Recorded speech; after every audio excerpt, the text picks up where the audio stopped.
자, 여러분 반갑습니다. 우리 신라의 삼국통일과 발해의 성립에 대해서 배워보겠습니다. 52쪽부터 53쪽까지고 여기까지가 중간고사 시험범위입니다. 우리 10차시 내용입니다. 자, 우리 지난 시간에 이제 신라가 백제와 이제 고구려를 멸망시켰죠. 당나라와 연합을 해서. 자, 그래서 그러면 이제 공동의 적이 사라진 이 신라와 당나라 사이에서 전쟁이 발생하게 됩니다. 그래서 이 전쟁이 왜 일어났고 어떤 결과를 가져오게 되는지 우리가 배워보겠습니다. 그 다음에 두 번째로 신라가 삼국을 통일한 것에 대해서 많은 사람들이 아쉬움을 표현하는 경우가 많습니다. 신라가 아니라 고구려가 통일했으면 우리나라 지금 영토가 어떻게 바뀌었을까? 이런 아쉬움을 이야기하는 사람들이 많은데 여러분들은 어떻게 생각하는지 본인의 생각을 한번 정리해 보면 되겠습니다. 그 다음에 발해라는 나라가 건국하게 되는데 이 발해라는 나라에 대해서도 우리가 지금 중국과 한 10년 넘게 치열한 역사 논쟁을 해오고 있습니다.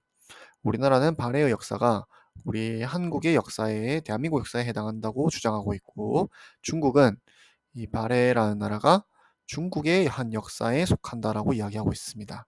그래서 그런 음, 어떤 이유 때문에 그런 논쟁이 일어나고 있는지 우리가 좀 살펴보면 재밌을 것 같습니다. 자, 일단 신라와 당의 전쟁에 대해서 한번 알아보겠습니다. 우리가 처음에 저번 시간에 배울 때 신라와 당나라가 이제 연합을 할 때 약속을 했었죠. 이 고구려와 백제를 멸망시키고 나면 대동강 이북은 당나라가 갖기로 약속을 했었습니다. 자, 근데 이 당나라가 백제를 멸망시키고 나서 그 백제의 땅에 웅진도독부라는 것을 설치합니다. 웅진은 지금 여기 지도에는 안 나와 있네. 웅진은 원래 우리가 한성에서 백제가 수도를 옮길 때 장수왕의 남진 정책에 밀려서 수도를 옮길 때 수도를 옮겼던 곳이 웅진이죠. 그래서 웅진은 한참 이 대동강이 지금 평양성에 흐르고 있는 강이니까 사실 웅진은 신라의 영역이 되어야 맞는 겁니다. 근데 이 고구려의 옛땅에 백제의 옛땅에 웅진 도독부라는 것을 설치했다라는 거는 당나라가 지금 약속을 어길 준비를 한다는 거죠. 그리고 고구려의 옛땅에는 안동 도호부라는 것을 설치합니다. 이렇게 지금 이 백제와 고구려 땅을 통째로 가지려는 움직임을 보이게 됩니다. 거기다가 경주에도 지금 계림 도독부라는 것을 설치하게 됩니다.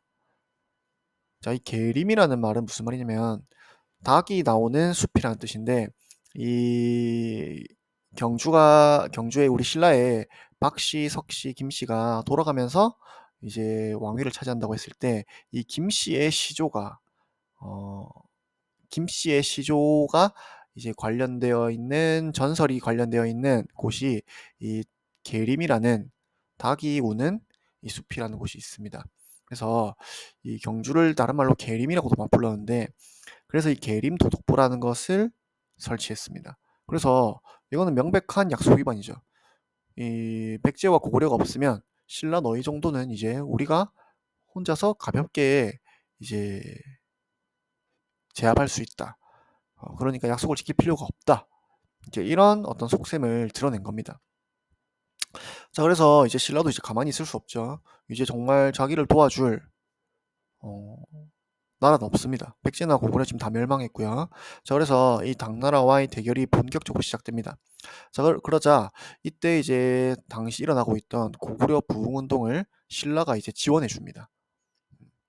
이 고구려 부흥운동도 지금 어떤 군대를 가지고 일어난 거기 때문에 당나라와 싸우는 이제 방금 고구려를 멸망시켰지만 당나라와 이기기 위해서는 이 고구려 부흥운동을 지원할 필요가 있는 거죠.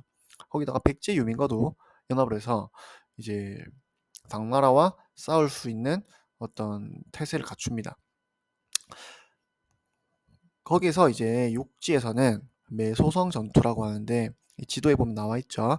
매소성 전투에서 당나라 육군을 격파하고 기벌포 전투에서 당나라 해군을 격파하면서 이 당나라 군대를 이제 물리치게 됩니다.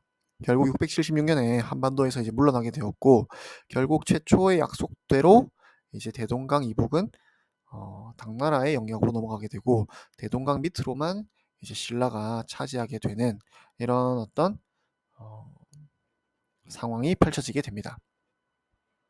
자, 그래서 그러면 우리가 신라에 의해서 지금 이제 삼국 통일이 이루어졌는데 여기에 대해서 굉장히 엇갈리는 평가가 많습니다. 결국 긍정적인 평가는 신라가 우리가 저런 위기에 빠져 있었을 때 당나라와 결국 연합을 하는 것은 결국 신라가 살아남기 위해서는 어쩔 수 없는 현명한 선택을 한 것이다. 음. 그리고 결국 나중에는 당나라를 몰아내지 않았느냐. 이런 자주적인 측면도 분명 있다. 그리고 통일 이후에 고구려 백제 유민들을 모아서 우리가 하나의 민족으로 지금까지 잘 만들어냈다라는 긍정적인 평가를 하는 사람들도 있고, 반면에 부정적인 평가를 하는 사람들은 이 당나라라는 외세를 끌어들여서 같은 민족이었던 고구려와 백제를 멸망시켜 버렸다. 거기다가 대동강 이북을 포기함으로써 이 고구려 영토의 대부분은 다 상실해 버린 이런 책임은 신라에게 있다라는 겁니다. 그래서 이런 어떤 연합을 이끌어냈던 김춘추나 이런 연합군을 이끌었던 김유신에 대한 부정적인 평가를 하는 사람들도 있습니다. 여러분들은 어떤 평가가 더 마음에 와닿는지 모르겠습니다. 음, 한번 자기의 생각을 한번 정리해보면 재밌을 것 같습니다. 자, 그 다음에 이제 발해라는 나라가 건국되게 되는데 이 발해라는 나라는 고구려의 유민이었던 대조영이라는 인물이 고구려 유민과 이제 말갈인이라는 당시 이 한반도 북부와 이 만주 지방에 살던 유목민들입니다. 이 말갈인들을 이끌고 발해를 건국하게 된 나라입니다. 그래서 이 대조영이라는 사람 자체는 이제 말갈인으로 알려져 있습니다.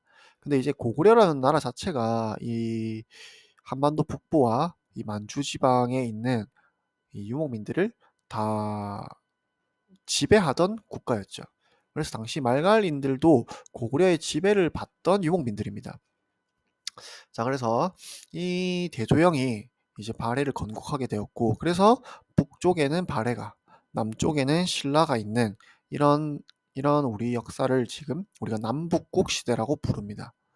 그래서 이 발해라는 나라의 지배층을 보면 대부분의 성씨가 이 고구려인들의 성씨를 가지고 있습니다. 그래서 이 고구려 유민이 중심이 되어 세운 나라라고 우리는 생각하고 있고, 그리고 발해도 이 고구려에 보낸 국서에 이제 외교 문서에 스스로를 고려 국왕으로 음, 고려 국왕으로 칭하고 있고, 일본도 역시 발해에 보내는 이 국서에 이 고구려라는 뜻으로 고려 국왕이라는 뜻을 쓰기도 합니다. 이런 용어를.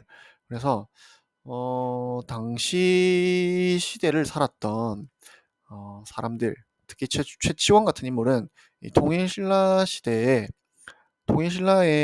그 학자입니다.